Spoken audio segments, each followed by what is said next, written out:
Hello. আচ্ছা, বোর্ডানের যে পানির যে বান্দা আছে, বান্দালা না? হ্যাঁ, আমি বান্দা কইতেছি, কোন কি হইছে কোন? আচ্ছা, তোমরা বোর্ডানের বান কিসের নাকি খুলে দিছাও? কোয়েন না, আঙ্গিনাটা পানি বেশি হয়েছে তো ওই জন্য খুলে দিছি। তোমরা পানি বেশি হচ্ছে খুলে দিছ, তোমরা ভালো চলবা নাকি? আর এবার আসাম যে ডাইবা যাইতেছে, এটা কি করবা?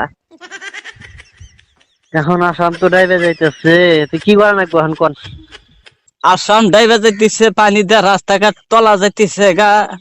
হাজার হাজার মাসে ধান গাছছে, ধান বিলের মধ্যে তলা গেছে গা। আমার ধান তলাইছে 3 বিঘা। এই ধান উঠকাইতেছি নাও না, তা পাইতেছি না তো। ধান মানে কোন হানির মধ্যে আমার হানি, তাও আমি খাওয়ার পাইতেছি না। খাওয়ার পাইতেছেন না? না, বুড়ি মানুষ, আমি তো উঠকাইতেছি পাইতেছি না। তাহলে এখন কি করা লাগবো হেডা কোন দেখি। পানি কমা, আজকে দিনের মধ্যে পানি কমা দাও, ফুকা দাও একবারে। পানি কমান লাগবো? পানি কমান রাখবো। তাহলে আমি এক কাম করি, কি করবে? হেলিকপ্টারের মধ্যে 10টা শ্যালো মেশিন উড়া দে দিয়া পায়ের তল মেঘ ডাবা আর পানি ব্যাখ্যা হেলিকপ্টারের মধ্যে নিয়ে নেই না?